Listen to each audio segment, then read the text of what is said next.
Kita keras, mereka ngamuk, kita lembek, mereka ngelunjak.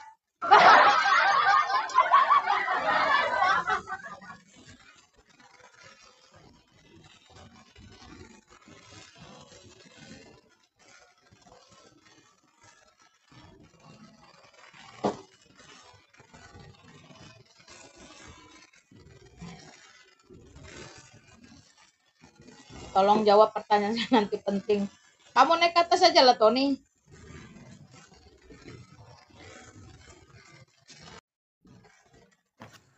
Shalom Alaikum. Shalom. Apa kabarmu anak muda?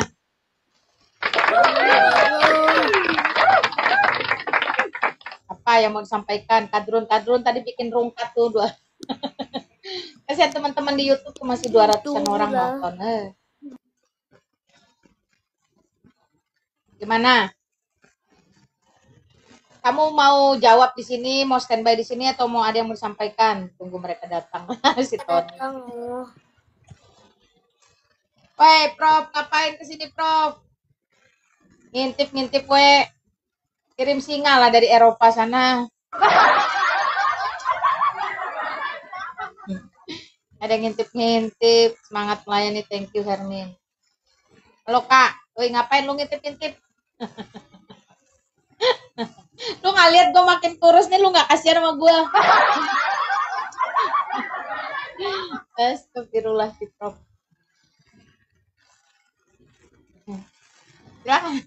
Silakan Kadrun. Puas benar, pungol pangarasan. Ya, sudah tuh.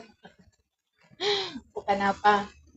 Ya, tadi bagus-bagus dirungkatin sama si Kadrun pelakon tadi.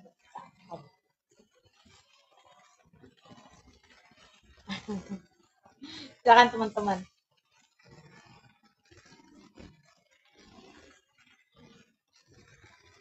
Salah, kalian kalau mau naik, nonton aku makan buah pir dulu.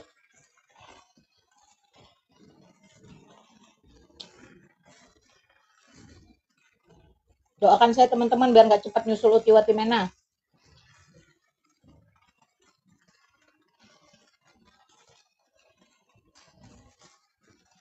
Mau tanya minyak liter naik aja ke atas. Nggak berani lagi mereka nonton, Bu. Serah mereka lah. Bentar lagi pun mereka ngumpul. Itu bentarnya udah 100 orang. Nanti naik terus. Tunggu ya mereka datang.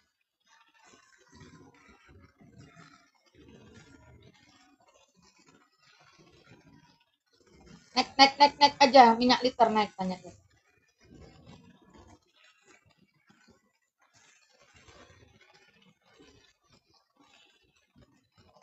Kemarin Agatha ribut sama Mikana, apa ceritanya?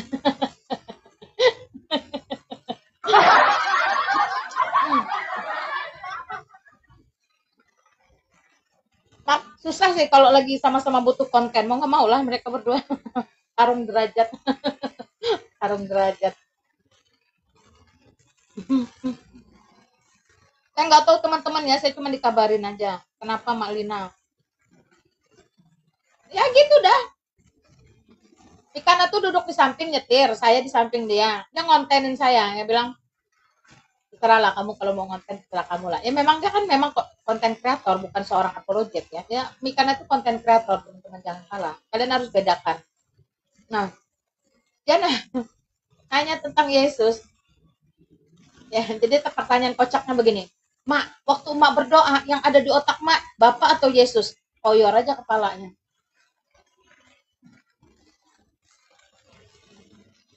Jadi kualitas pertanyaannya itu aja kita sudah tahu. Dia enggak paham. Karena memang bukan nggak percaya, dia menolak, dia anti Tritunggal. Kenapa? Karena dia butuh konten. Dia harus konten. Kalau orang Jawa tuh ada istilah beling. Jadi you kalau mau viral, you ada dua. You benar sebenar-benarnya atau you gokil sesat-sesatnya. Ya udah, pasti viral, udah. Gitu doang. Itu konten kreator tuh mah begitu doang, nggak ribet-ribet. Tapi kalau apologet, penginjil, atau dia memang murni untuk firman Tuhan, nah dia harus bertanggung jawab dengan apa yang disampaikan. Nggak bisa asal bunyi, nggak asal-asalan, nggak boleh. Ya. Terutama penolakan terhadap Allah Tritunggal Maha Kudus, Maha Esa, Maha Tinggi, itu sudah satu ciri bahwa dia cuma konten kreator, bukan seorang apologet. Apologet itu berdiri di atas kebenaran firman itu sendiri, di mana firman itu sendiri, Alkitab itu sendiri mengajarkan tentang Bapa, Putra, dan Roh Kudus. Itu sebuah pengajaran. Bukan semata-mata konsep ketuhanan, perumusan, tidak. Itu sebuah pengajaran. Kental, sangat kental. Dari Kejadian sampai Wahyu. Nah, lalu oleh si Tertullianus itu dirumuskan untuk mempermudah. Makanya perumusan atau kata-kata atau diksi Tritunggal atau Trinitas itu muncul. Kemudian, tanpa munculnya diksi Trinitas atau Tritunggal, tanpa munculnya perumusan Tertullianus ini pun, pengajaran tentang Allah Tritunggal itu sudah melekat sangat kental. Ya, jadi teman-teman harus tahu itu sesuatu yang diajarkan oleh Alkitab. Ya.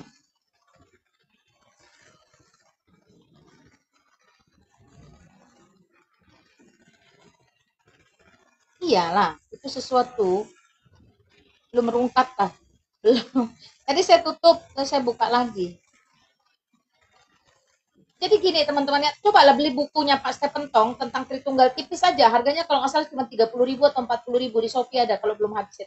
Tahun 2023, untuk membendung atau menghambat lajunya bidat ini, saya membagikan buku ini secara gratis. Jadi setiap minggu saya selalu ada kuis, dan kuisnya pemenang saya bagi-bagikan buku Tritunggal dari Pak Stephen Tong ini. Itu isinya daging ya teman-teman ya. Teman-teman bisa baca tipis saja. Ya, anggap satu kali nggak ngebakso. Tapi buku itu setelah baca bisa ditularkan, dipinjamkan kemana-mana. Bisa jadi berkat. Nah, modal 50.000 perak lah kasarnya begitu. Saya bagikan itu cuma-cuma gratis sampai di momentum tuh habis saya borong. Teman-teman. Saya bagi-bagi. Saya kirim-kirim tuh ke daerah mana-mana. Supaya mereka mengerti apa itulah Allah Tritunggal. Jadi, yang membedakan, nih perhatikan, yang membedakan iman Kristen dengan iman yang lain itu justru terletak pada pengajaran tentang Allah Tritunggal. Itu disebut dengan doktrin primer, doktrin dasar. Dan itu harusnya dari, kalau kita bicara jenjang sekolah dalam iman kekristenan, itu adalah dasar elementari. Jadi dari SD itu udah mengerti. Jadi kalau ada orang Kristen tidak mengerti tentang Allah Tritunggal yang merupakan doktrin primer atau dasar itu yang menjadi fondasi, itu harus diulang lagi tuh. Saya bingung itu katekisasinya gimana, waktu belajar bagaimana. Ulang lagi dari nol, karena benar-benar itu adalah pengajaran yang paling mendasar. Jadi nggak bisa ajaran-ajaran lain itu diletakkan tanpa tentang Tritunggal ini terlebih dahulu. Saya bingung juga kenapa jadi bidat ini marak. Oh, rupanya konten kreator. Oh, rupanya untuk komersil. Ya beda. Ya. Jadi itulah yang membedakan iman Kristen dengan iman yang lain. Keunikan iman Kristen justru terletak kepada pemahaman tentang Allah Tritunggal ini. Tanpa bisa memahami Allah Tritunggal, teman-teman tidak pernah mengerti apa itu kasih. Ya, Allah itu kasih. Apa itu kasih? Ya. Tanpa Allah Tritunggal pun teman-teman tidak pernah bisa memahami Allah itu adil. Apa itu adil? Dan seterusnya. Nah, betapa sayangnya kalau ada orang Kristen tidak ngerti ya tentang Tritunggal itu apa, bagaimana, siapa. Ya itu ya. Jadi kalau dia tidak Tritunggal, fix no debat, itu bukan Kristen. Ya kalau hanya sekedar tapi mereka mengaku Yesus itu juru selamat, mereka mengaku Yesus itu Tuhan lah. Teman-teman baca di Legion di Markus itu bahwa iblis pun mengaku Yesus Kristus itu adalah Allah, anak Allah yang maha tinggi. Nah, bayangkan dipertegas oleh iblis, mau apa engkau hai anak Allah yang maha tinggi. Keren ya. Iblis aja ngakuin, apalagi para bidat, para wanes yang butuh duit. Nah, si kalian ini.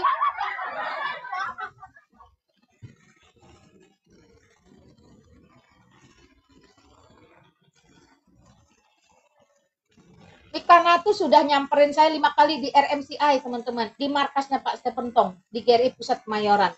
Berapa kali dia jemput saya ke sana? Cuma untuk ngobrol. Terakhir saya bantu dia ketemu dia di kampusnya STT Jafrai, tapi dia ditolak. Karena kan dia memang udah DO di sana ya. Udah ketemu 5 kali sampai akhirnya dia ngantar saya pulang ke rumah saya di Kelapa Gading, tempat saya. Lalu dia di situ ngonten. Lalu kontennya jadi duit, jadi viral. Seperti itu. Jadi dia memang konten kreator, bukan apologet, apalagi penginjil. Sorry to say.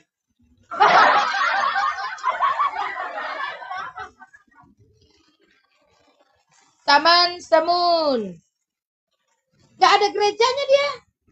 Makanya Tritunggal. Makanya para bidat seperti Mikana dan kawan tidak punya gereja. Mereka tuh ada satu rumah Pak siapa ya namanya lupa. Aduh, Pak siapa sih namanya nih? Sponsor mereka.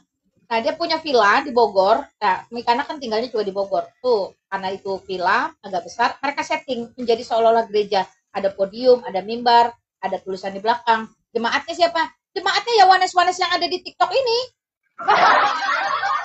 Yang khotbah siapa saya lihat? Yang khotbah ya Mikana, si Ben. Ya, gitu dah ya. Aduh.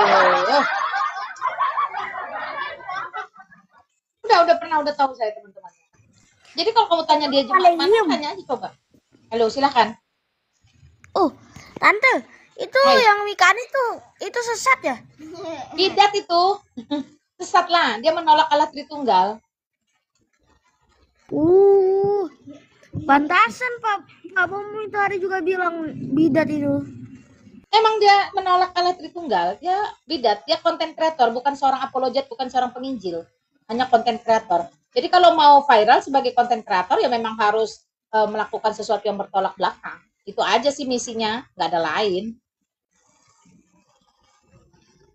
Oke teman-teman silakan.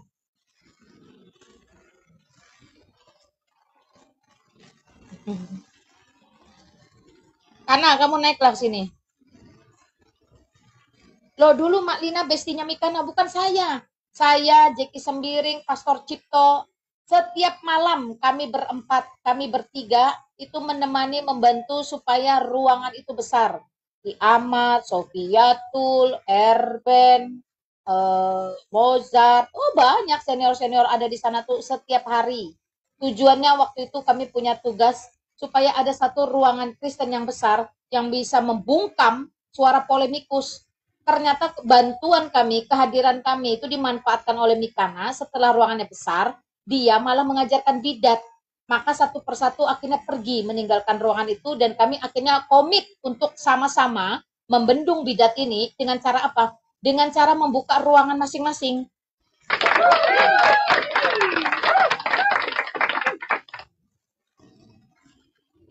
Liping sama, itu satu geng mereka ya. Sama itu semua. Jadi gitu teman-teman ya. Jadi kalau bicara bestie atau teman, pertemanan, iya pertemanan tetap pertemanan. Tetapi tentang kebinasaan ya, tentang doktrin yang disalahgunakan itu kita tidak kompromi. Kita tidak kompromi. Jadi kalau dia masih mau, walaupun sekarang saya sudah blokir semua ya, karena nggak ada manfaatnya juga. Dia sih tidak blokir saya kayaknya, tapi saya sudah memutuskan ya yang kayak gitu-gitu. Jadi ya dia mau ketemu susah kecuali saya buka akses. Kalau saya nggak buka akses dia nggak bisa ketemu. Gitu ya, karena saya pikir nggak ada manfaat. Udah berapa kali berulang-ulang saya kasih kesempatan dia toh ketemu dengan saya, tapi faktanya apa? Faktanya ternyata cuma untuk konten, untuk belajar.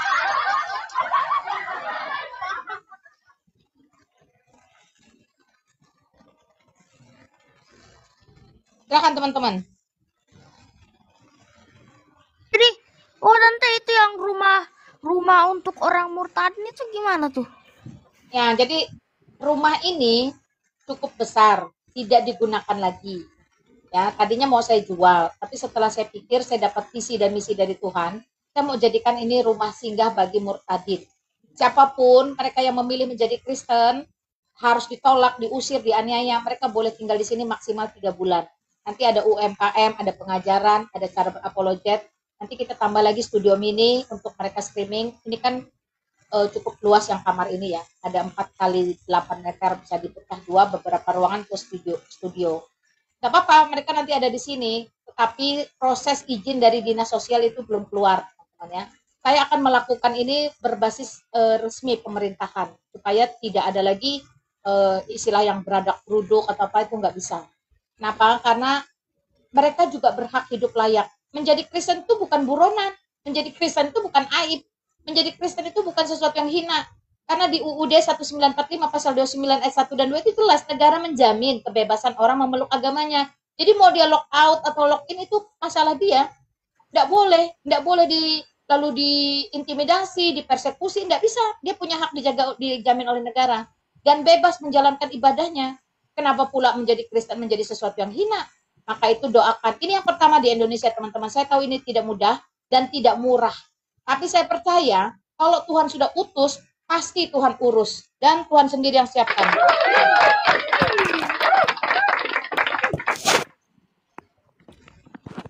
Sudah ada beberapa murtadin yang menghubungi saya, ada yang mau jadi pengajar ya, karena dia udah senior apologet. Apologet itu banyak juga yang dari Islam. Saya pribadi dari Islam. Keluarga besar saya semuanya itu dari Islam, sekarang udah Kristen. Anak saya 2 di teologi ya. Jadi mereka pun kelak mungkin ya, kalau Tuhan panggil untuk bermisi di sini, ya udah, silakan mereka menjalankan visi dan misi rumah singgah. Rumah singgah murtadin, kalau Tuhan izinkan ke depan akan menjadi apa? Murtadin Center Indonesia, teman-teman ya.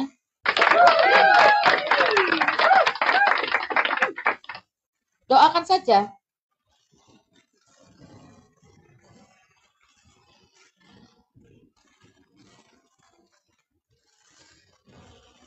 Ya, silakan. Selamat sore. Halo, selamat sore. Selamat sore, Yakub. Yakub, selamat sore. Halo, kamu mau bicara atau enggak ini? Yakub, kamu mau bicara atau enggak di atas ini? Inilah teman-teman. Yakub, silakan. Selamat sore.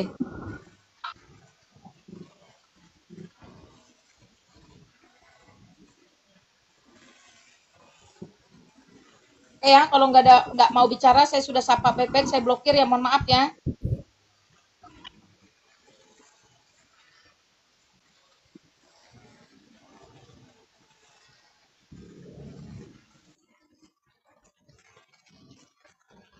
Tapi dia pakai Alkitab. Saya kemarin sudah bahas ya, bidat wanes ini sudah kita bahas dari 1 Yohanes pasal 2. Ini saya sudah bahas loh ini. Pantesan tuh pernah aku ketemu kan itu muridnya si Mikana tuh. Bidat juga dia.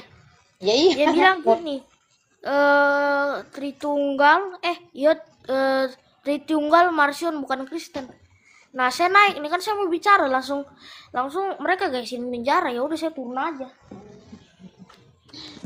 Mereka nggak mau loh. Kemarin itu, cuman ketika mereka ketemu Islam, mereka akan dihina oleh Islam, dan yang menjadi persoalan adalah jika mereka itu tidak mampu menjelaskan.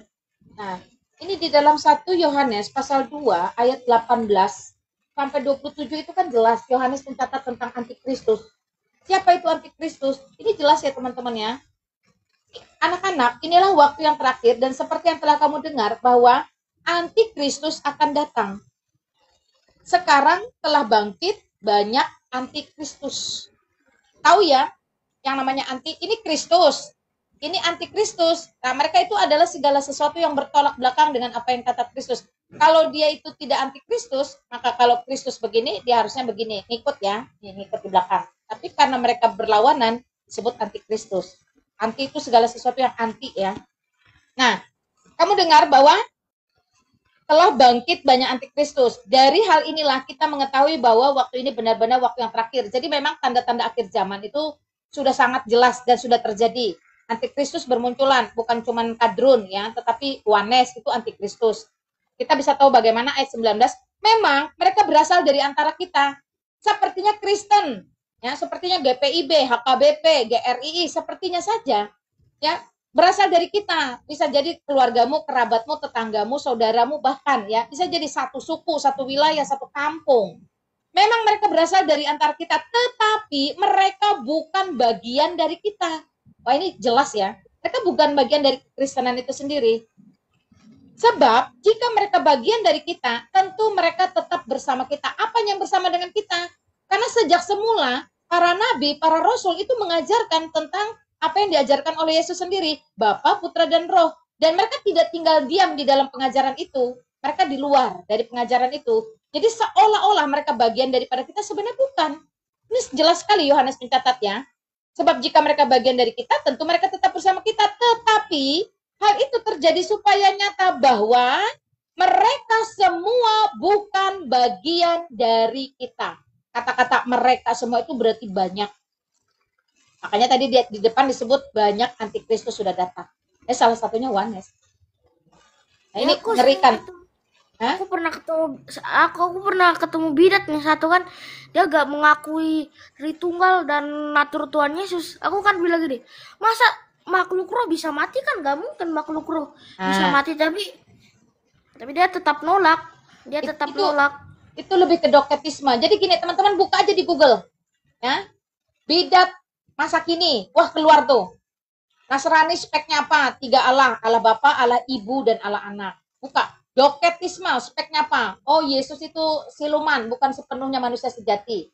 Nah, buka aja lagi tuh. Oneness speknya apa? Menolak Tritunggal, Bapa adalah Yesus, Yesus adalah Bapa. Jadi yang mati di atas kayu salib itu ya Bapa, ya Yesus, ya Roh Kudus, bareng-barengan di situ. Wah, ini benar-benar sesat ya teman-teman ya. Apalagi Unitarian. Oh, Tuhan itu satu, berganti-ganti peran. Jadi Bapak, jadi supir, jadi manajer. Buka aja, jadi speknya tuh keluar. Nanti teman-teman tahu kenapa mereka disebut bidat, kenapa mereka dianatema. Karena itu tidak mengajarkan apa yang para rasul, bapak-bapak gereja, dan apa yang tercatat dalam Alkitab. Jadi mereka melenceng. Jauh, ya. Ada yang cuma pakai perjanjian lama, nggak pakai perjanjian baru. Makanya sampai hari ini ngotot, nggak boleh makan daging-dagingan, nggak boleh makan darah-darahan, dan lain-lain. Jadi banyak itu speknya, teman-teman bisa cari sendiri ya untuk mengenali. Kalau saya sih pernah ketemu Unitarian yang dia bilang Tuhan Yesus itu ciptaan Allah Bapa gitu, manusia. Berganti-ganti sama.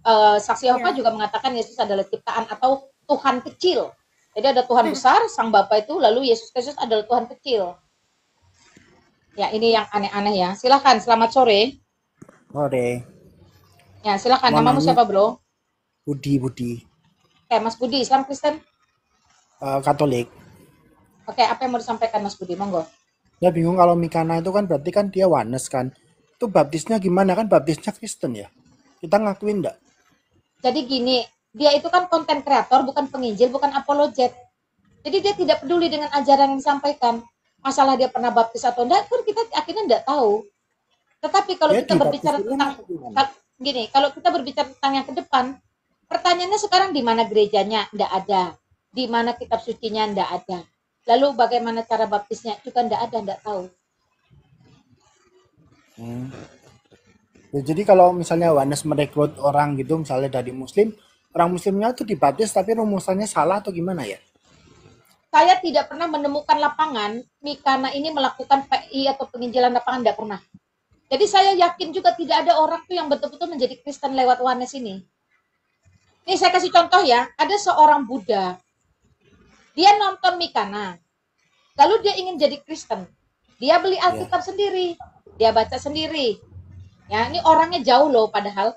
Lalu dia baca, nah dia dalam baca dia mendapati satu ayat baptis lah, ya amanat agung itu, baptis di dalam nama Allah Bapa, Putra dan Roh Kudus. Lalu dia masuk ke ruangan pendetanya Mikana. Ketika di dalam ruangan itu dikatakan tidak boleh dibaptis dalam nama Bapa, Putra dan Roh Kudus, cukup dibaptis di dalam nama Yesus. Tidak terima dia, karena dia sudah baca Alkitab duluan, Roh Kudus sudah tolong dia. Karena dia nggak terima, dia terbang dari Bangka Belitung, cari saya di Jakarta, cuman mau tanya tentang Tritunggal. Setelah saya jelaskan, akhirnya dia fix menjadi seorang Katolik. Ya, saya nggak pernah larang orang mau jadi Katolik atau apa. Jadi Katolik dia, katekumen, baptis, tidak menjadi Oneness. Jadi saya percaya Oneness ini tujuannya bukan memenangkan jiwa, tapi semata-mata untuk konten kreator dan memaksakan pengajaran yang sesat.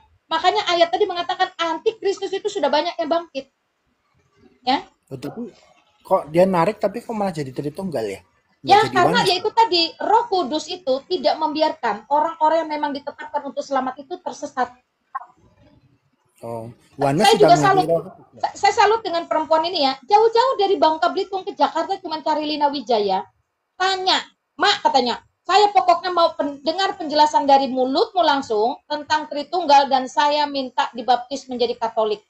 Setelah itu saya arahkan dia katekumen.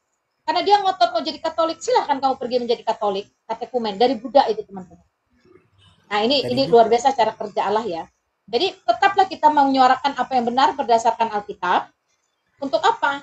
Untuk kita meredam. Kalau hentikan tidak bisa, tapi menghambat gerak laju atau meredam itu bisa. Saya sudah bisa membuktikan sering. Karena mereka tidak pernah turun ke lapangan melakukan penginjilan, itu tidak pernah. Kalau saya pribadi udah sering bikin live itu ketika saya memberitakan Injil di lapangan. Jadi saya memang jangkau jiwa-jiwa itu kolong jembatan, bantaran kereta api, di wilayah-wilayah kumuh, kaum marginal di Surabaya, Semarang, pergi saya lakukan. Kalau Wanes gak bakalan, dia cuma bisa di depan kamera. Kan Wanes ini kan apa Tapi tapi menganggap dia sih. Ya Hmm. duluan. Silakan satu-satu. ya aku pernah lihat nih kan satu videonya nih, itu Uniriva kepanasan soalnya kita tuh katanya dibilang, oh bagaimana dengan orang Kristen yang melakukan penginjilan sampai ke anak-anak kita, anak-anak di Papua, dan dibilang juga Tante Lina Wijaya gitu Injil, mereka panik sendiri. Ya karena saya memang turun ke lapangan teman-teman, bukan cuma di kamera. Jadi kalau saya bisa di kamera itu bonus. Selebihnya saya memang penginjil lapangan. Saya ini penginjil lapangan, penginjil jalanan tepatnya. Ada pendeta jalanan namanya Agus Kairo. Saya ini penginjil jalanan. Saya menginjili di jalanan, bagi Alkitab di jalan, bagi traktat di jalanan. Nah itu yang membuat mereka itu benar-benar tidak bisa apa ya? Karena apa? Karena memang Kristen itu mengajar. Kita memberitakan Injil itu dengan mengajar. Kalau mereka kan menarik orang jadi Kristen kan menjadi Islam kan dengan kawin. Beda. Dan Malina kalau ngizilin di jalanan. Jalan saya turun. Misalnya ke Kota Tua, Lapangan Banteng, Monas, daerah Istiqlal, Katedral itu kan public area yang semua orang boleh berbicara, boleh apa saja. Ya. Oh, Tapi gitu. saya kalau masuk ke daerah-daerah terbatas misalnya kayak mall atau apa kita nggak boleh. Itu ada izin. Ya. Monas itu banyak loh tiap sore orang sana loh olahraga loh. Nah, Kota Tua malam minggu tuh rame banget tuh. Ngobrol aja satu persatu sama orang. Bangun persahabatan, bikin komunikasi. Kalau saya begitu, nggak pernah saya Ada pusing. ada yang nolak nggak? Banyak. Oh, Saya banyak. misalnya mau kasih traktat ya, ini traktat saya. Mbak, saya mau kasih traktat, boleh nggak? Ada yang langsung terima, tapi ada yang nggak, makasih. Ya udah, kenapa harus kepahitan? Saya naik ojek aja, naik grab car itu, saya pulang pasti, Pak, saya mau kasih Bapak ini, nanti ada waktu baca ya. Ada yang terima, ada juga yang fanatik bilang enggak. Ya kalau enggak ya jangan paksa. Kalau dia mau ya puji Tuhan. Udah itu doakan. Karena setiap firman yang dilepaskan itu tidak akan kembali dengan sia-sia. Oh, iya. Kalau Udah gitu masalah aja. Wanes lagi, kalau misalnya kan mereka nggak Nah, di Yesus itu kalau Bapak. Alkitab saya beda caranya. Alkitab yang saya pakai itu Alkitab Gideon. Saya 2023 ya, lupa deh saya. Itu saya sudah bagi 4.000 Alkitab. Pribadi 4.000 Alkitab. Kalau saya matematika lempar dadu angka 6 keluar satu kali, dari 4.000, 1%-nya saja 40 orang terima Tuhan. Jadi kalau saya bagi Alkitab saya tanya, ya, sorry, ada bapak-bapak di lapangan banteng, bukan bapak-bapak muda lah ya, dia bawa anaknya masih kecil-kecil, dua olahraga lapangan banteng, terus dia duduk. Nah, istrinya juga duduk, terus istrinya urus anaknya. Saya izin tanya, Mas boleh tanya nggak? Boleh. Mau ngobrol aja sih? Boleh, dia bilang gitu. Mas Muslim? Iya. Boleh tahu rukun iman ketiga? Dia jawab, beriman kepada kitabullah. Apa itu Mas? Kitabullah atau kitab-kitab Allah? Dia sebutkan Taurat, Zabur, Injil, dan Al-Quran. Kita tinggal tanya aja, Mas, disuruh beriman dan percaya, kira-kira gimana caranya? Mas sudah pernah baca belum? Udah tahu belum? Oh, nggak pernah, nggak tahu. Gimana caranya beriman atau percaya kalau Mas nggak pernah baca atau nggak pernah tahu? Dia akan diam, mulai mikir. Jadi tugas orang berapologet atau penginjil jalanan itu bukan mengkristenkan orang, tidak. Tapi membuat orang itu berpikir dan merenung. Dua hal. Pertama, siapa Allah yang kamu sembah saat ini dan kemana setelah kamu mati? Tugas saya itu cuma membuat orang merenung saja. Oke, sampai pada pembicaraan itu dia mulai mikir. Nah, karena dia mikir nggak punya jawaban, saya yang masuk. Saya bilang, Mas, andai diberi kesempatan untuk mengetahui atau membaca Taurat, Zabur, dan Injil, kira-kira Mas mau nggak? Suruh dia yang ambil keputusan. Waktu itu Bapak itu berkata tidak. Ya, dia jawab apa? Tidak, bagi saya cukup Al-Quran. Oke, thank you Mas kalau begitu. Udah, nggak perlu push. Jangan terobos teman-teman. Itu hak asasi dia, kita harus hormati. Ya, saya bisa pindah lagi ke satpam atau kemana. Nah, satpam di situ ngomong, boleh katanya. Kalau memang dikasih gratis, gratis kan nggak beli kan? Nah, ingat, jangan sampai kita memberi kesan kita ini sales buku. No, saya tegaskan, kalau diberi kesempatan mau baca, mau nggak Pak? Mau? Gratis Pak saya kasih. Betul, gratis. Betul. Maka saya kasihkan Alkitab Gideon itu, di mana di dalamnya itu ada perjanjian baru, Mazmur dan Amsal. Bagi saya itu cukup. Nah, ini Pak, nanti Bapak ada waktu baca aja. Saya tidak punya target bahwa dia harus menghubungi saya, Saya tidak punya target bahwa dia harus menjadi Kristen, tidak. Bagi Tetapi saya kalau hari ini, perhatikan kalimat saya. Satu-satunya buku yang perlu dimiliki oleh seluruh manusia di muka bumi itu adalah Alkitab. Gak ada yang lain. Lina, kalau kayak gitu dananya dari mana dong? Saya kebanyakan dana pribadi teman-teman ya, waktu itu. Nah, sekarang kalau teman-teman yang mau berbagian silahkan. Nah, teman-teman yang biasanya ngasih duit itu 5.000, 50.000, 500.000. Saya belikan ini. Nih.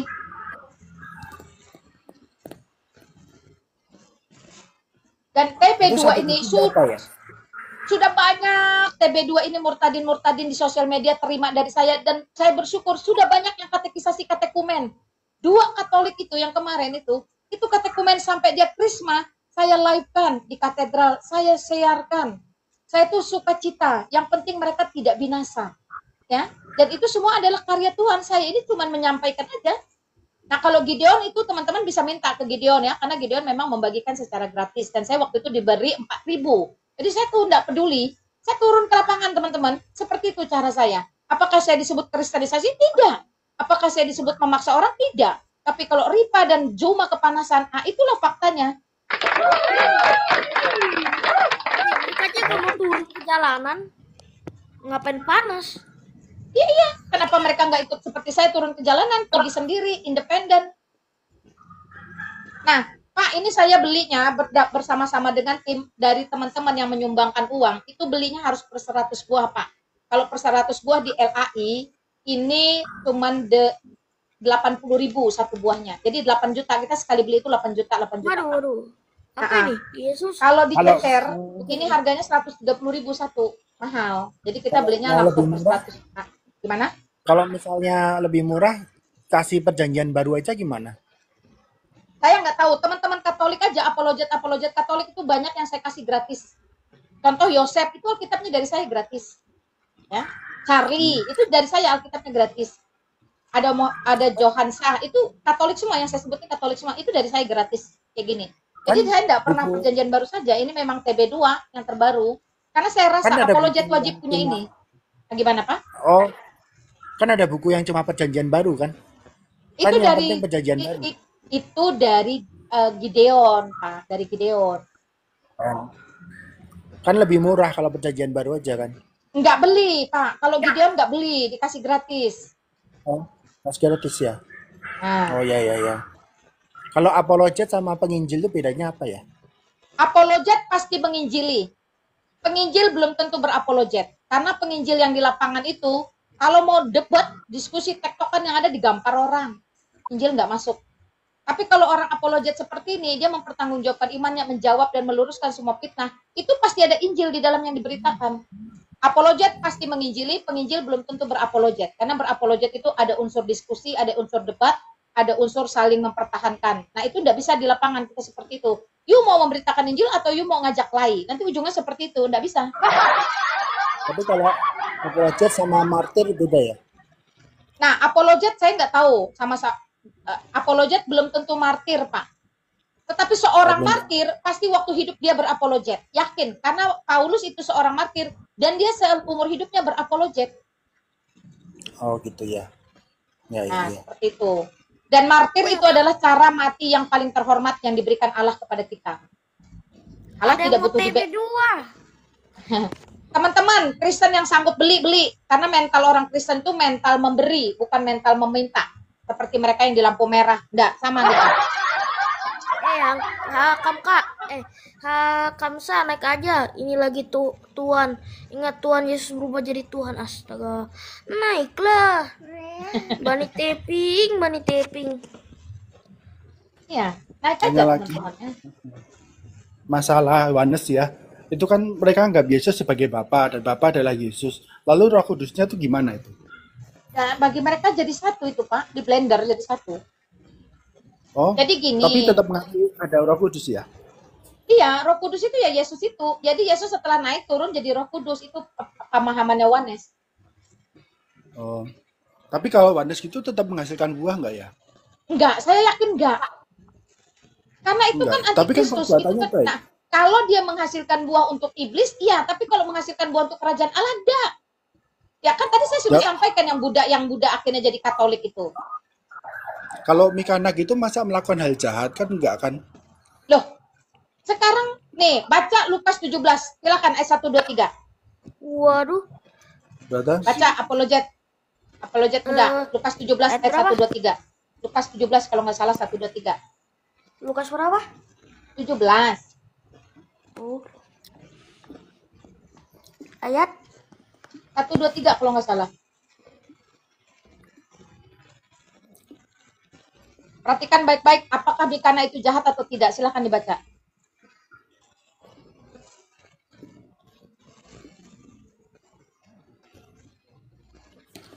Lukas 2:17 1 Ayat sampai 3 ya?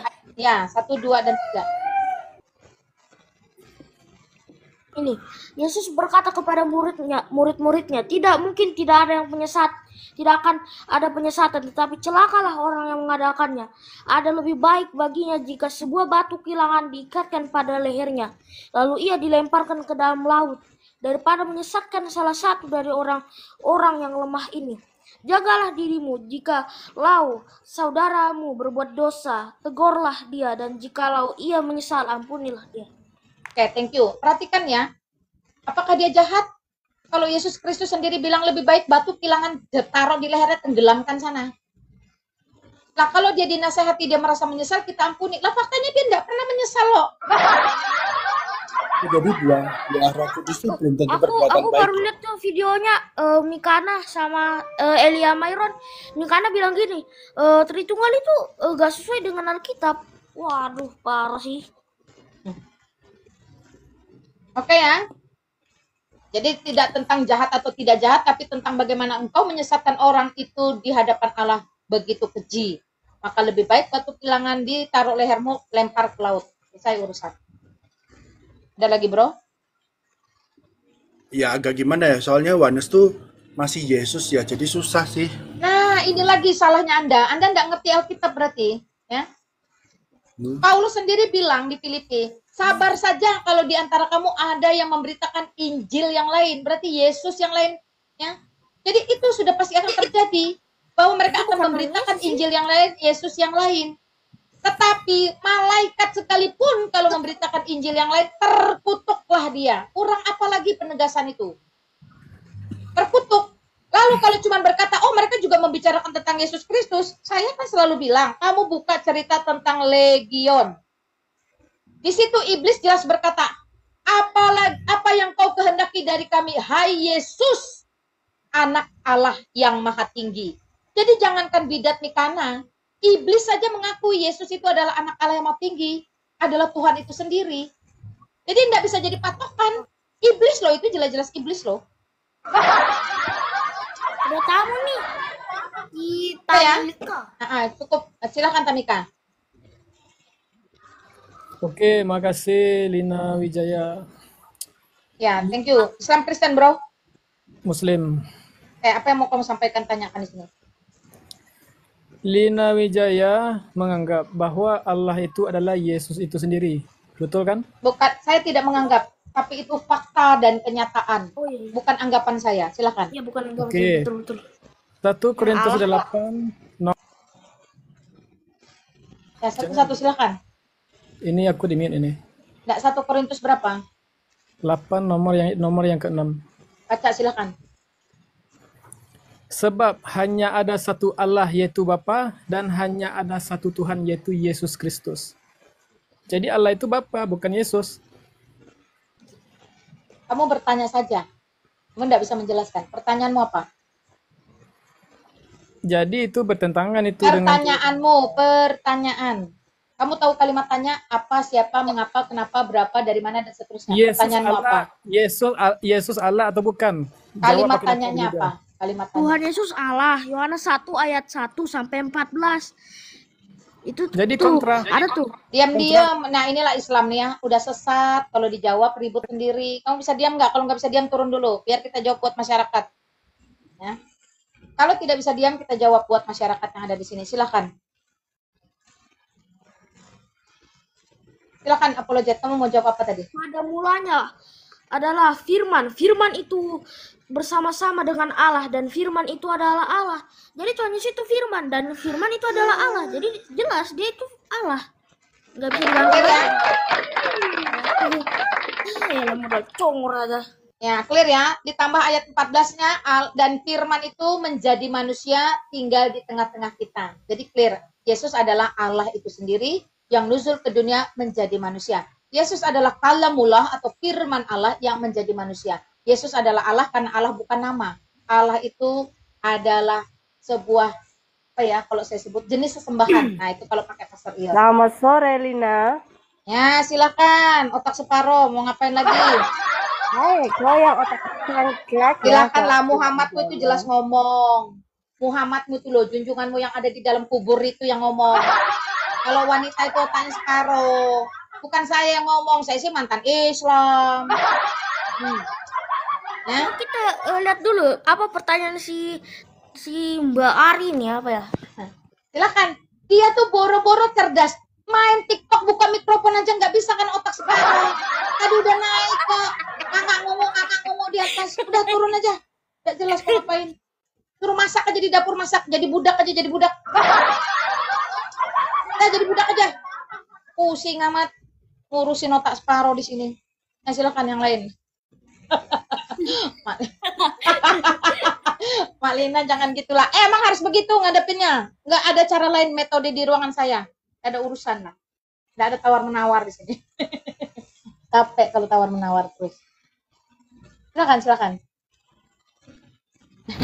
Halo, selamat sore. Halo, selamat sore. Selamat sore. Ini mau bicara atau mau saya blokir? Sore. Oi. Astaga. Ini saya blokir ya. Si Upo saya blokir ya. Kalau nggak bicara ya. Saya sudah panggil-panggil. Halo. Kenapa men? Ini nang luas nah. Poin aja Tante Lina. Di bawah. Nah, Kristen. Ya, Jalang. Silakan. Belum pencet. Enggak usah Mak Lina, saya di bawah saja, salah pencet. Saya Kristen. Oke, thank you. Ada X di atas kanan, pencet sendiri. Ada lagi nih. Silakan, combat. Halo. Halo, selamat sore. Dan sampai tukang tombak nih.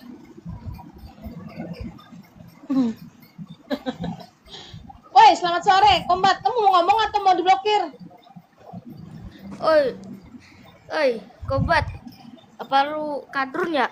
Sama tuh kayak Tuhan lu teriak-teriakan 5 kali sehari karena gak denger. Soalnya tuli sih. Mbak Lina Kristen apa katanya? Aduh, Kristen apa lagi ditanya?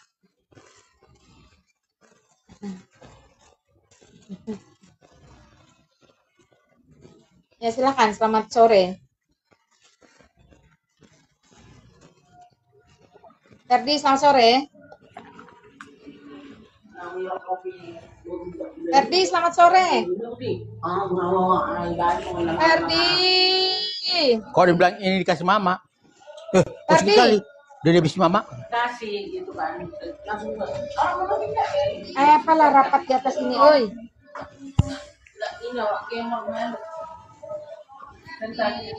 Silakan Pauline. Halo Pauline. Silakan Harefa. Halo, Ya silakan. Selamat sore. selamat sore Bu Lina. Ya monggo apa yang mau disampaikan?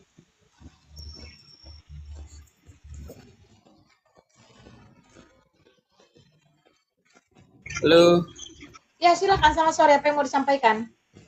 mau nanya, Yeremia 4 ayat 22 itu boleh bantu dijelasin? Kamu Islam atau Kristen? Kristen Kak. Ya kamu baca lah. Ya, saya kurang paham di situ Ya maksudnya kamu itu kan. baca, kamu baca. Ya, saya pakai handphone satu ini. Ya sudah, kamu turun, cari dulu nanti baca naik lagi ke atas ya. Jadi emang harus seperti itu teman-teman. Saya baik Islam maupun Kristen siapapun kamu, kalau kamu bawa dalil, bawa ayat, kamu harus bertanggung jawab. Kamu baca. Setelah kamu baca, kamu keluarkan pertanyaan di situ apa, ya. Jadi jangan naik ke atas suruh-suruh saya bukan kacongmu, bukan. Ya. Kok Bu Lina galak amat sih? Biarin, baik Islam maupun Kristen kalau tidak punya itikat baik naik ke atas, walaupun itu kepencet atau tidak sengaja, minimal telinganya kan mendengar ketika saya panggil nyaut. Ya, shalom, selamat sore, maaf ya kepencet. Orang Kristen juga harus memberi contoh. Jangan naik ke atas pura-pura tuli mendadak bisu, enggak boleh gitu. Jadi kalau saya memberikan disiplin kepada teman-teman non-Kristen, lalu saya membiarkan kepada teman-teman Kristen, saya menyandung diri saya sendiri. Saya tidak akan melakukan itu. Jadi kalian harus paham ini. Ini peraturan.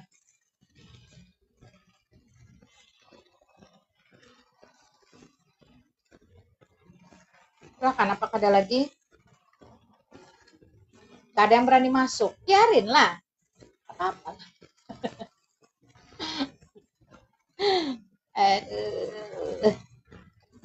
Karena kita tuh tidak boleh gitu. Ingat, besi menajamkan besi, manusia menajamkan sesamanya. Jadi kita tidak boleh gitu. Teman-teman, aku Kristen, nanti orang Islam bilang, wah karena sama-sama Kristen kurang ajar nggak apa-apa. Malu lah saya.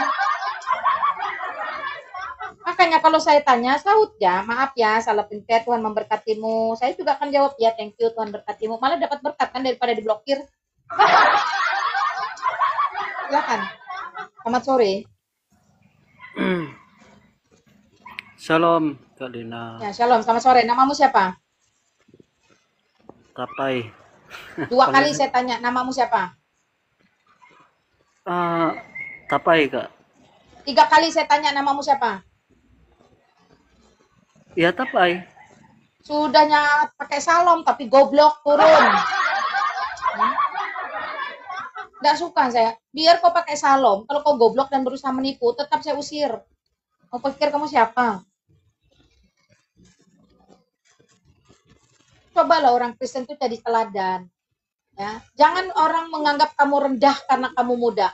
Jadilah teladan dalam apa? Shalom itu, shalom. Ya, shalom, silakan.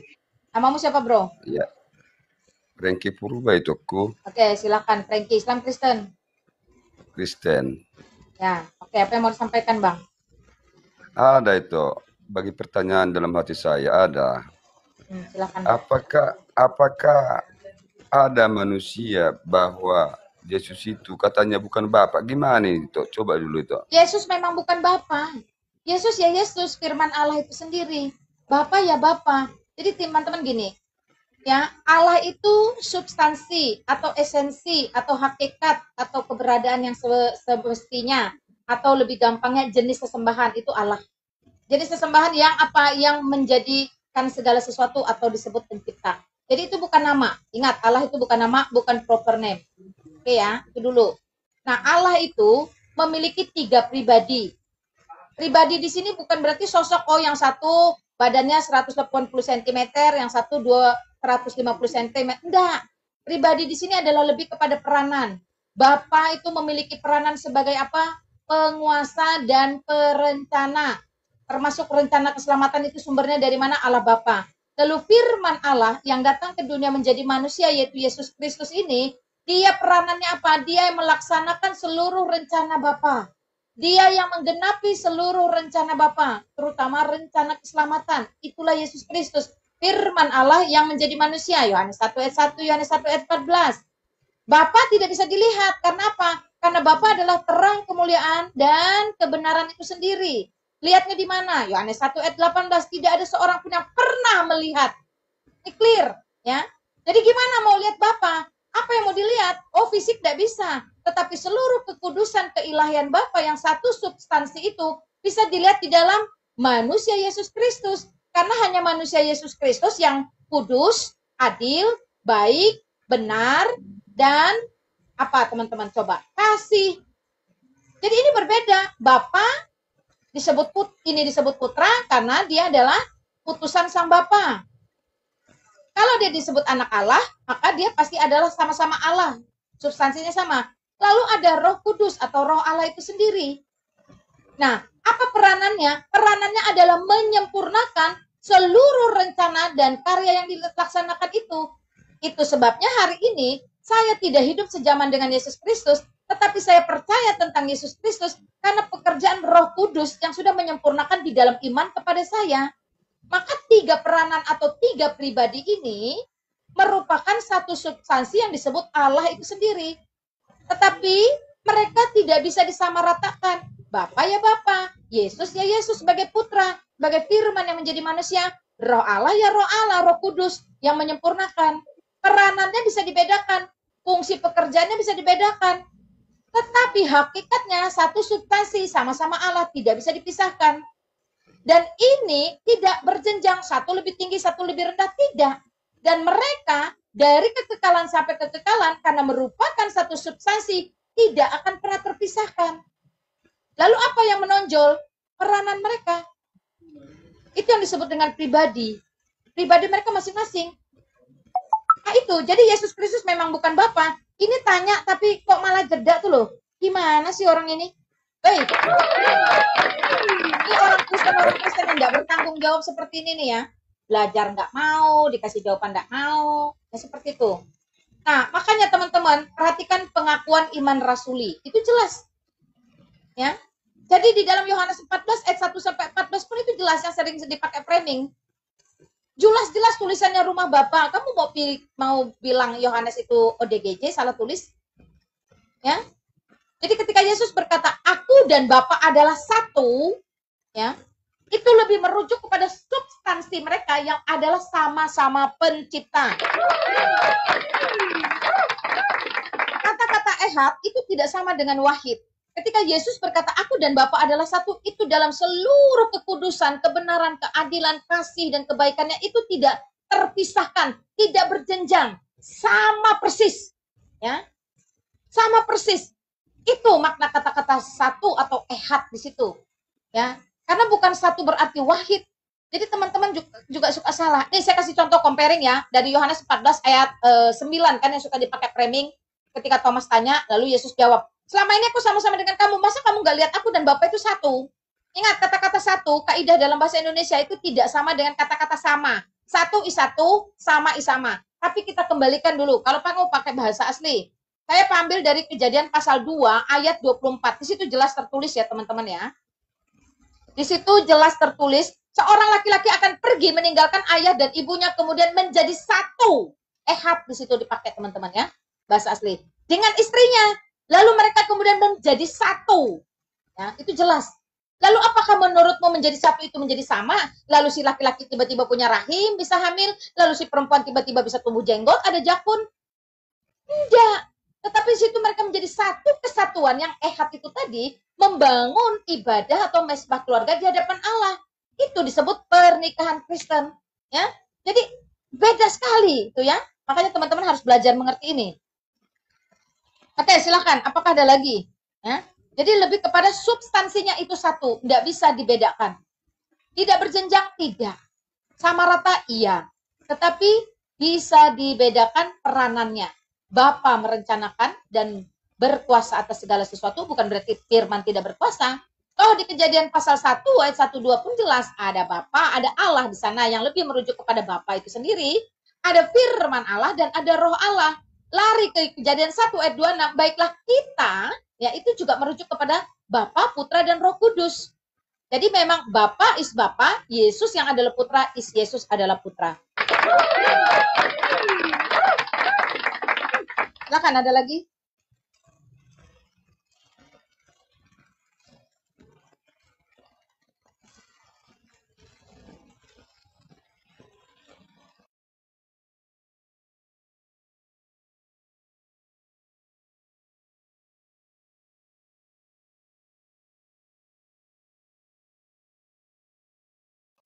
Monggo teman-teman, silakan.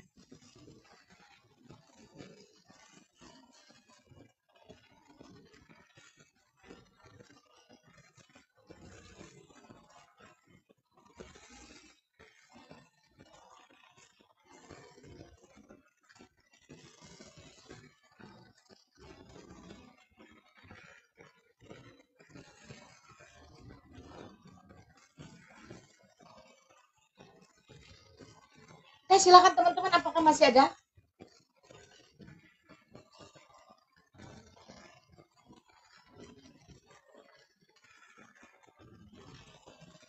Ada teman Katolik tanya ya di YouTube saya itu tadi, apakah sakramen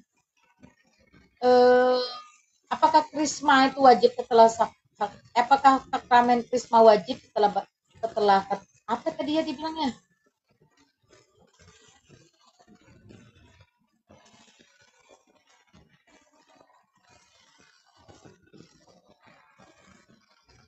Gak berani naik, mereka bully naik. Ya sudah kalau nggak berani naik. What can I say? Teman-teman, saya didukung ya, disupport ya, tap layarnya, share like-nya.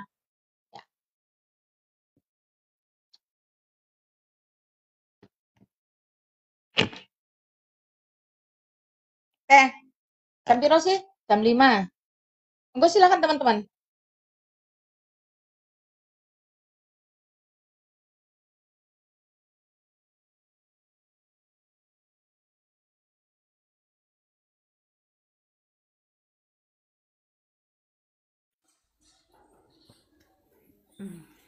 Selamat sore, Kak. Selamat sore. Namamu siapa? Nama saya Roma, Kak. Roma. Ya, silakan. Islam Kristen.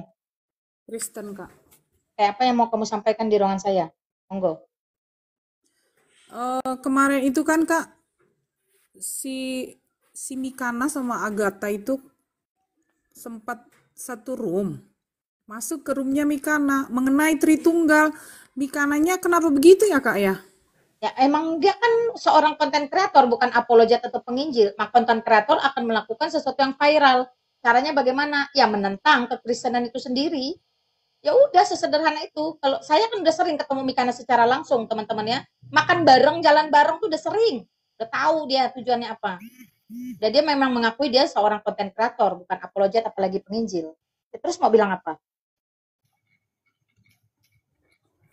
Terus yang kata dia bilang, itu Tritunggal tidak ada, katanya Tritunggal itu adalah ciptaan siapa dia bilang?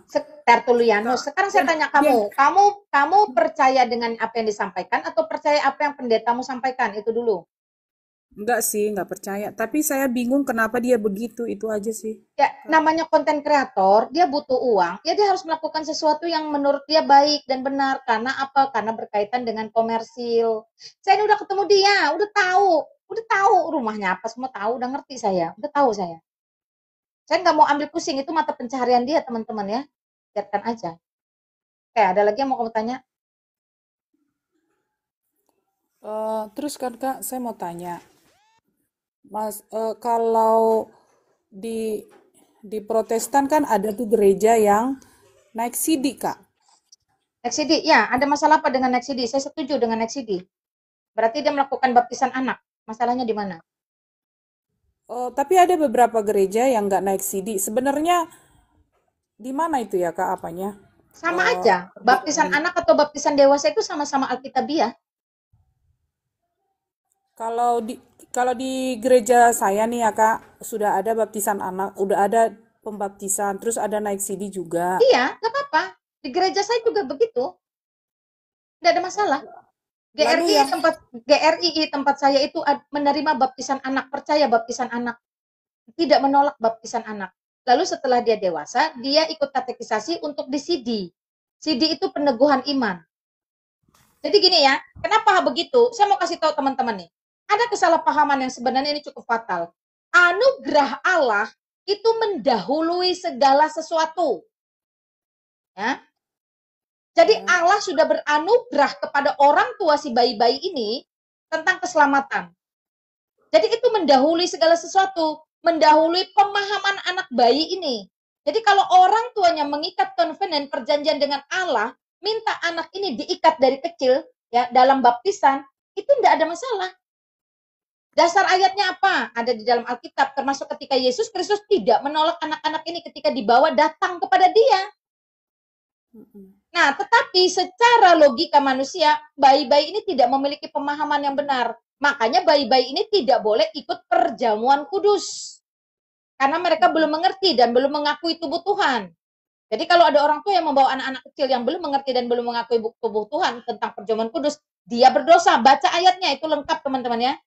Nah, satu masa anak ini tumbuh pemahamannya, gereja harus mendorong setiap anak ini belajar yang benar tentang firman Tuhan melalui katekisasi untuk kemudian iman kecilnya ketika waktu itu terikat bergantung karena orang tuanya yang terlebih dahulu beriman harus dipertanggungjawabkan, diteguhkan melalui imannya yang disebut dengan CD. Itu tidak ada persoalan. Lalu kalau kayak saya sudah tua bangka dengan suami saya menjadi Kristen, maka kami dibaptis sudah tua bangka. Mau bagaimana lagi? Omong ketemu Kristusnya sudah tua, gimana? Nah, ketika kami yang sudah tua-tua bangka ini sudah mengerti pemahaman tentang firman, kami dikatekisasi, terus kami dibaptis, tidak perlu lagi CD. Sekali aja itu. Nah, itu perbedaannya. Gereja saya melakukan itu. Silakan. Kemudian Kak, kalau di beberapa gereja ada yang memakai bahasa roh, itu bagaimana ya Kak, bahasa roh? Bahasa lidah, ya karunia bahasa lidah itu ada, tetapi tidak bisa dipelajari. Karena itu anugerah. Anugerah sesuatu yang diberikan oleh Tuhan itu tidak bisa kamu pelajari. Mana ada kursus bahasa roh? Tidak bisa ditularkan juga. Siapa kita menganugerahkan, menularkan bahasa lidah, bahasa roh kepada orang? Lowong itu salah satu karunia kok. Itu salah satu karunia, bukan yang terpenting, bukan yang terutama, cuman salah satu. Ada karunia mengajar. Saya mengajar ini. Saya juga terima karunia. Tapi saya tidak menerima karunia bahasa lidah. Terus apakah saya lebih rendah? Lalu yang bisa berbahasa lidah lebih saleh? Tidak. Yang berbahasa lidah itu belum tentu loh bisa mengajar seperti saya setiap hari ratusan ribuan orang menonton pengajaran saya mendengarnya. Belum tentu. Ya.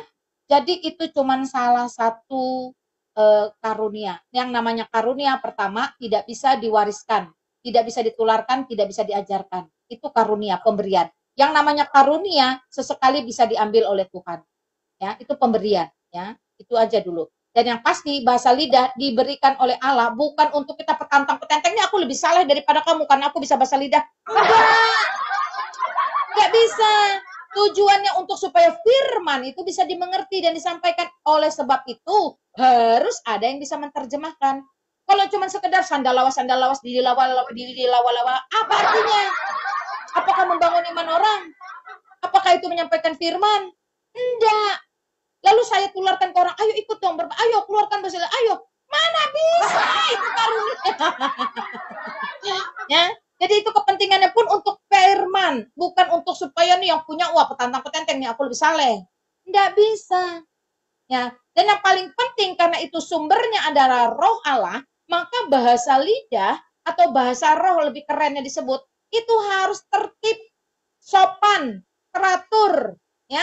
Mendatangkan damai sejahtera, membuat orang bertumbuh, ada sukacita, ada kasih yang melimpah. Jadi bukan gedubrak, rok tersingkap, kursi terpelanting, teriak, menangis, jungkir balik. Nggak ada pekerjaan roh Allah seperti itu. Itu roh Allah atau roh setan, saya nggak tahu. Tapi saya belajar dari Alkitab saya, prinsip-prinsip bahasa lidah atau bahasa roh, itu harus jelas. Jadi bukan yang satu teriak, Didi lawa-lawa, satu teriak, ayo sandalawas, teriak semua. Nah, yo. Alkitab mencatat, jangan sampai orang yang di luar sana lewat, lihat kamu terus ngomong, apakah mereka gila? Ayo lu. Nggak ada seperti itu. Bahasa lidah atau bahasa roh itu nggak gitu fungsinya. Tujuannya nggak itu, fungsinya nggak itu. Karena apa? Karena itu punya roh Allah. Itu karya Allah. Dan itu merupakan karunia. Tidak bisa dipaksa minta, tidak bisa diwariskan, tidak bisa ditularkan, tidak bisa diajarkan. Siapa kita mampu mengaruniakan bahasa lidah kepada orang? Silakan, ada lagi? Satu lagi Kak, tentang makanan Kak. Kan kalau tentang ada tuh yang darah itu kalau kita masak kan ada tuh yang dibikin darah. Margota. Marus. Itu gimana tuh Kak? Salah nggak kalau yang makan margota gitu Kak? Gini ya teman-teman ya, itu kembali kepada masing-masing. Karena itu saya sebutnya selera. Kalau you sukanya, ini kayak si Jonggi alias Elia Miron kan pernah di rumah saya tuh. Saya belilah bebek, saya belilah ayam, saya belilah ikan. Karena saya ini jangankan margota babinya aja walah-walah makan ya. Ternyata dia nggak sentuh, dia nggak mau makan. Dia pesan BPK. Anak saya bilang, Ma, kakak pesannya BPK. Saya tanya, oh dia suka darahnya itu, margotanya itu. Terus saya mau bilang apa? Itu kan selera, ya toh? Tapi kalau kita mengacu kepada firman Allah, memang semua itu baik, memang semua itu benar, memang semua itu tidak dosa, tetapi apakah itu mendatangkan kemanfaatan bagi dirimu, atau apakah itu menjadi batu sandungan bagi saudaramu? Itu kamu jawab sendiri. Nah, jelas-jelas kamu kolesterol, makan babi, makan kambing, makin jadilah, ya. Terus kalau misalnya kamu jelas-jelas, maaf ya, saya terus terang waktu itu tersandung ya lihat Margota itu, tapi saya berusaha menetralisir karena firman mengatakan semua yang masuk berakhir di jamban ya, dan kebetulan saya kenal orang ini, anak ini tinggal di tempat saya, jadi saya oke saja dia makan Margota. Tetapi kalau itu betul-betul tidak mengerti firman, orang yang berbeda iman, bahkan lihat kamu makan Margota yang adalah sambal dari darah itu, kalau dia kemudian muntah, kemudian dia mual, kemudian dia tersandung, kamu berdosa terhadap orang itu. Makanya Paulus juga pernah tolak makanan. Daripada aku makan, aku menyandung orang lain, lebih baik aku tidak makan. Jadi bukan tentang salah atau benar, haram atau halal, tidak. Tentang bagaimana kita bisa menjadi berkat bagi orang lain. Apakah makanan itu berfungsi bagi tubuhmu yang notabene adalah bait Allah? Supaya kamu tidak sakit penyakit, supaya kamu setelah makan babi tidak stroke, ya kan? Kalau kamu stroke habis makan babi, terus kamu merepotin orang, keluar duit lah, apalah, tetek bengek lah. Nah terus, apakah kamu menyandung orang lain, jelas-jelas dia tidak makan Margota, tapi kamu terang-terangan makan Margota di depan dia, bikin dia enak, bikin dia mual, bikin dia muntah, bikin dia akhirnya jijik, geli, dan seterusnya. Itu batu sandungan loh, nggak boleh loh. Ya, jadi kalau memang kamu suka Margota, makanlah diam-diam ya di kamar ya, seperti itu. Tapi kalau kamu tanya pendapat saya secara pribadi, saya tidak akan makan darah dalam bentuk apapun. Ya, karena saya tahu di dalam darah itu ada jiwa atau ada roh. Walaupun darah yang dimakan itu juga tidak langsung diteguk kayak vampir, glek-glek, enggak. Bahkan ada yang diolah dulu, dimasak dulu. Tapi itu kembali kepada selera. Oke, ada lagi? Oke, Kak. Makasih, Kak. Ya, sama-sama, Tuhan berkati ya. Ya, jadi kalau tentang selera, saya tidak bisa atur selera orang, teman-teman ya. Itu selera. Ya kalau memang bagi dia enak dan itu dia butuhkan untuk entah udah berapa hari nih aku nggak punya selera makan karena aku sakit. Jadi begitu ada kesempatan makan, kayaknya aku pengen makan Margota. Ya sok aja, kenapa pula jadi masalah? Enggak apa-apa. Seperti itu ya. Ada lagi?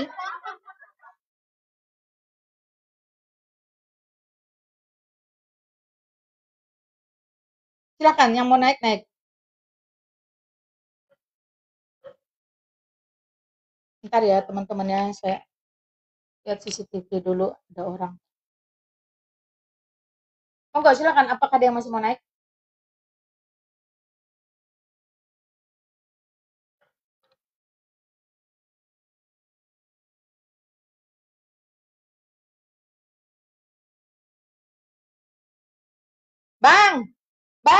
Bang Kurir, Bang Kurir, jangan dilempar Bang, jangan dilempar, taruh aja di bawah pohon. Bang, taruh di bawah pohon. Betul, taruh di bawah pohon. Terima kasih Bang. Sorry teman-teman, saya ngomong sampai harus lewat speaker. Ada kurir antar barang di bawah.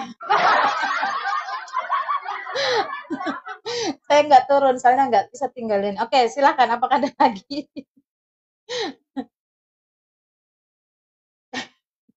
Oke, apakah ada pertanyaan lain teman-teman? Monggo, silakan.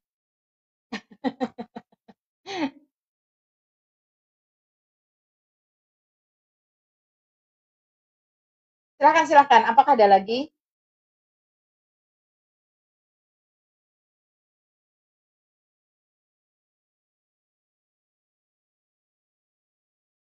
Silakan teman-teman. Apakah nggak ada lagi?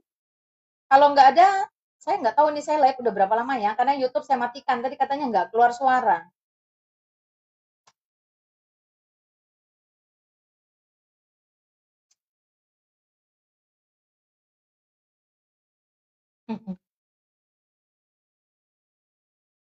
Lina pernah belajar sejarah Kristen Ethiopia? Ya, ortodoksi itu penting teman-teman ya, sejarah-sejarah lalu itu penting. Pernah. Nah, nanti kita bahas ya teman-teman ya. Ini kalau nggak ada lagi saya boleh ya, saya boleh izin pamit ya. Ini udah kayaknya saya ada 3 jam deh. Tadi di YouTube 2 jam, terus saya rungkatkan karena ada sekitar 400-an orang itu di report. Jadi saya rungkat ya, buka baru lagi. Waduh, nggak Islam yang naik. Ya, nggak apa-apa. Ya, pernah belajar itu nanti ya. Ini jam 5 lewat. Bolehkah teman-teman kalau nggak ada lagi Alkitab bilang nggak boleh kak? Apanya yang nggak boleh? Apanya sih yang nggak boleh? Coba terangkan bahasa roh Paulus. Adakah Pak Paulus bahasa roh Paulus? Tunggu loh. Coba terangkan bahasa roh Paulus. Ya, salam dari Ambon, salam teman-teman. Apakah secara pribadi kita tidak bisa bisa? Ya, ada ayatnya. Nah, makanya bahasa lidah, lebih tepatnya bahasa lidah. TB2 tidak lagi sebut bahasa roh karena jadi rancu kalian itu. Jadi pakai bahasa lidah, memang itu karunia bahasa lidah ya. Ya, jadi yang berbahasa itu memang lidah kita. Ada, teman-teman. Jadi bahasa lidah kalau dipakai di depan umum, depan publik, itu tujuannya untuk firman itu sendiri kepentingannya dan harus ada yang menerjemahkan. Itu prinsipnya. Lalu kalau bahasa lidah dipakai diri sendiri di dalam kamar ya atau di tengah keluarga ya, lebih kecil, komunitasnya lebih kecil, keluarga inti, itu dipakai tujuannya untuk apa? Membangun keimanan, rasa kita dalam penyembahan. Itu ada, boleh. Nah, makanya kalau yang biasa dipakai di dalam ranah pribadi, ya untuk membangun dirinya sendiri, itu tidak bisa dipakai di depan umum kalau tidak ada penerjemahnya. Ya, saya tidak tahu, tapi saya pribadi jujur saya tidak memiliki karunia berbahasa lidah. Jadi saya tidak tahu. Ada ya orang yang bilang sama saya, ih karena kamu nggak pernah mengalami. Lah, saya memang nggak diberikan karunia itu, terus saya mau ngapain? Saya nggak mungkin kan, nah ini pernah ya, saya pernah ikut rereh. Rereh itu apa ya bahasa Sunda ya, retret lah gampangnya. Retret di puncak di Bogor ya. Itu semua keluarga murtadin teman-teman. Mereka kita kumpulkan setelah 1 tahun kita penginjilan, mereka mulai belajar mau, terus kita bikinkan rere atau acara retret, itu mereka bebas bawa keluarga, bawa tetangga boleh. Semua kita fasilitasi untuk mereka boleh bersama-sama. Nah selama retret itu, ya mereka belajar, dipertajam lagi, diajarin lagi. Nah di situ ada 1 malam, itu kan nginap kalau nggak salah 3 malam 4 hari ya di puncak ya. Ada 1 malam, saya tuh waktu itu repot juga tuh bolak-balik tuh Gading Bogor karena saya enggak mau nginep sampai malam terakhir. Akhirnya saya pikir nginep aja ya karena altar call. Nah di dalam malam terakhir yang pas saya nginep itu pendetanya khotbah menggunakan bahasa lidah. Saya enggak paham, saya enggak ngerti. Tapi apakah saya harus membatasi diri atau latah ikut-ikutan juga? Enggak. Saya tetap ada di situ, tapi saya tidak lantas menjadi ini apa sih gitu, atau lalu saya mulai ikut-ikutan mendengarkan ritmenya, iramanya, lalu ikut-ikutan, enggak juga. Ya, jadi gimana ya, bahasa lidah itu memang sesuatu spesial yang Tuhan berikan kepada orang-orang yang ditetapkan atau ditentukan.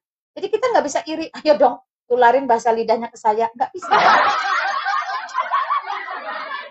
Nah hanya sayangnya waktu itu saya nggak melihat ada penerjemah dan lain-lain, ya sudahlah saya pikir udahlah mungkin ini karena menjadi habit kebiasaan ya. Kalau seperti itu ya udahlah, like that. Saya juga nggak mau hakimi mereka, walaupun penghakiman itu perlu. Jangan salah teman-teman, penghakiman itu perlu. Nggak ada dunia ini tanpa penghakiman. Jadi kalau ada kata-kata paradoks, bukan paradoks ya, lebih kepada hiperbol, jangan hakimi sesamamu. Padahal sebenarnya itu tujuannya boleh kita hakimi. Karena apa? Karena siapa di muka bumi ini yang tidak memakai penghakiman? Kamu tidak belajar dengan baik, saat ujian kamu dihakimi dengan apa? Dengan tidak lulus. Jadi aneka ragam macam ya penghakiman itu. Tapi is okay lah ya kalau memang teman-teman, apakah ada pertanyaan lagi? Mak Lina, boleh nggak nambah penjelasan tentang darah? Kan di Alkitab ada makan darah sama dengan nyawa. Makanya tadi saya bilang, ada orang yang memutuskan, saya pribadi memutuskan, baik dari saya Islam maupun sekarang saya Kristen. Pertama, saya tidak babi maniak, teman-teman ya. Nggak. Saya mau kasih tahu kepada kalian, menjadi Kristen tidak identik menjadi pemakan babi. Menjadi Kristen itu identik menjadi pengikut Kristus. Dan pengikut Kristus tidak ditentukan, tidak ditetapkan hanya berdasarkan makanan dan minuman. Ini penting. Saya seorang Kristen, tapi saya tidak menjadi babi mania. Yang kalau nggak ada harus cari. Gitu.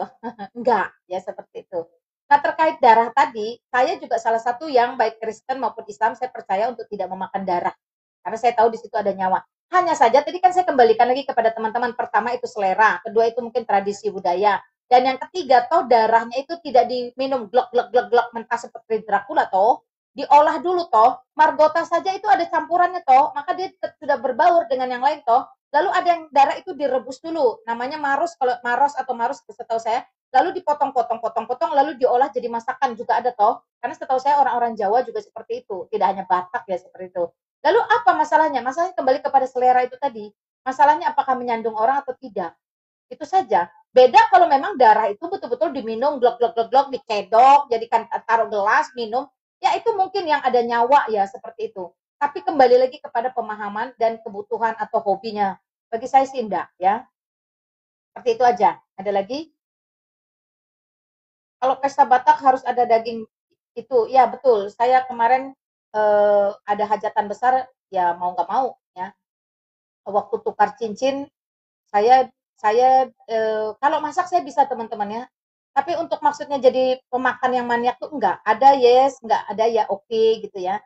Enggak ada, enggak perlu diada-adakan seperti itu. Ada lagi? Sosis darah saya pernah makan di Jerman, urusanmu lah. Jangan ngomong-ngomong gitu lah, saya mulai muak saya. Nah, darah ular lagi lah. Sudahlah, terserah kalian lah ya. Sudah kah? Masih ada lagi kah?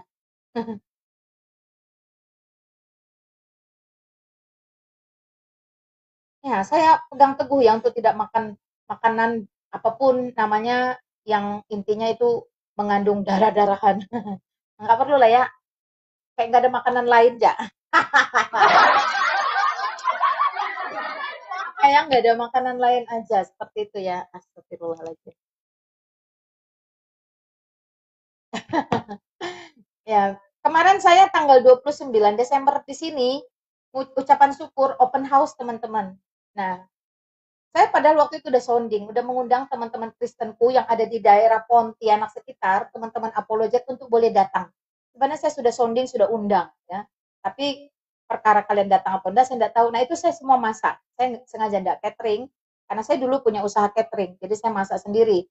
Dan betul, saya memang menghormati teman-teman China, teman-teman yang doyan babi. Saya beli, ada 9 kilo apa 9 kilo deh. Saya beli, saya masakkan dengan cara saya ya.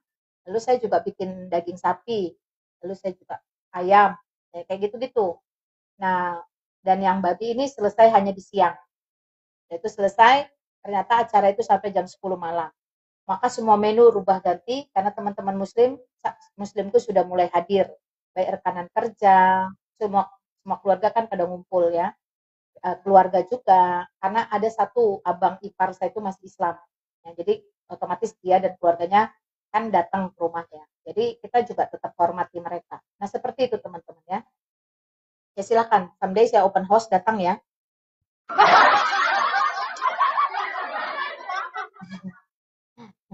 Oke, apakah ada lagi?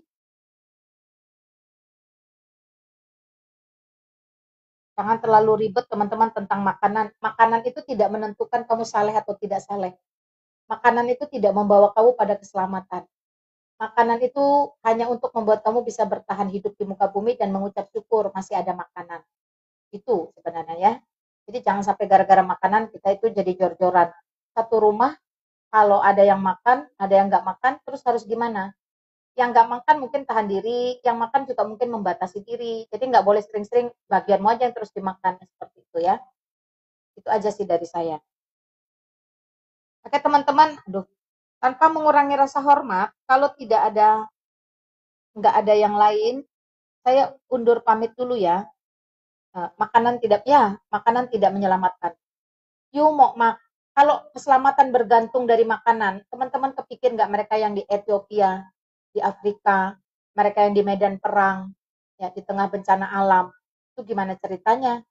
Ya, atau mereka yang benar-benar ada di pedalaman, nggak ngerti burger, nggak ngerti pizza itu gimana?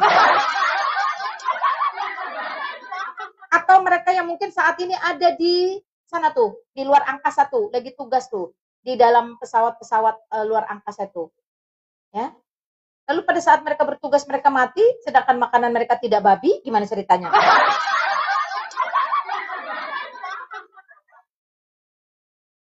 Satu lagu penutup, semoga bisa ya teman-teman ya. Oke deh, saya bawain satu lagu ya.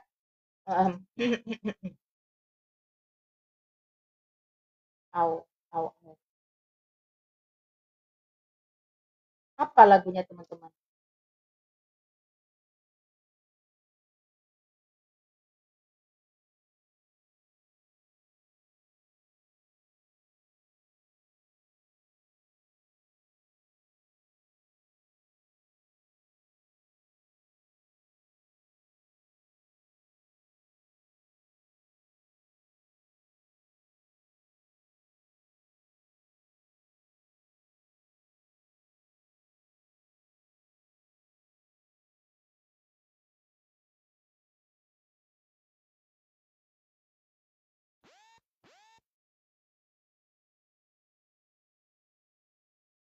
Ya, teman-teman jangan lupa dukung saya. Yang paling utama itu dalam doa. Ya, kalau teman-teman punya kelebihan berkat, silahkan dalam dana untuk pembagian Alkitab dan rumah singgah Murtadin. Satu lagu terakhir dari saya, Jadikanku Rumah Doamu.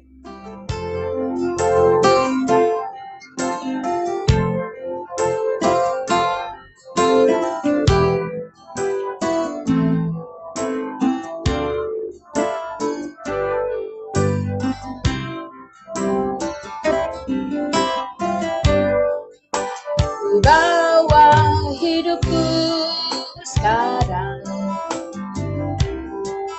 ke tempat kudus-Mu Tuhan, di mezbah-Mu ku serahkan seluruh hidupku. Penuhi hatiku sekarang dengan urapan yang baru, agar aku lebih lagi mendengar suara-Mu.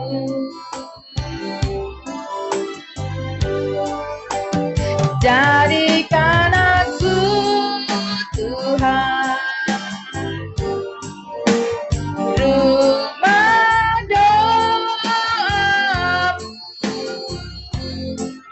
agar semua suku bangsa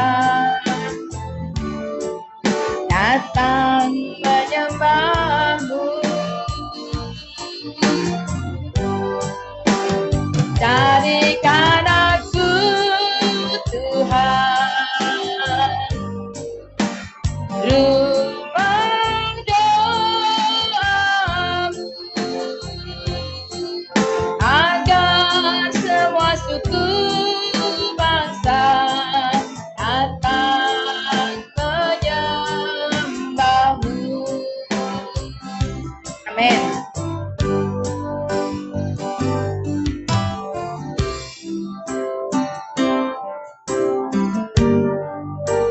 Thank you buat semua teman-teman yang ada di ruangan saya. Terima kasih untuk semua tab layar, share live dan selama ini. Terima kasih untuk doa-doa kalian. Support kalian itu sangat berarti bagi saya. Doakan saya untuk bisa survive, bertahan. Teman-teman sudah mungkin bisa melihat perubahan-perubahan fisik saya yang semakin mengecil dan mengurus. Terima kasih ya teman-teman ya. Penuhi hatiku sekarang dengan urapan yang baru,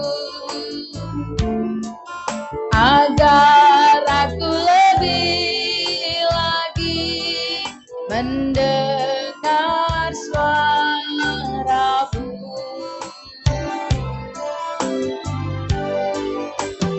Jadikan aku Tuhan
Ya, thank you teman-teman. Selamat sore, selamat melanjutkan aktivitas dulu. Nanti ketemu saya lagi di waktu-waktu yang akan datang. Doakan saya tetap semangat, tetap memiliki desire, hasrat atau passion untuk memberitakan Injil walaupun melalui sosial media. Yesus memberkati kita semua ya. Terima kasih moderator yang kukasih. Terima kasih semuanya. Tuhan memberkati kita sekarang sampai selama-lamanya. Shalom semuanya.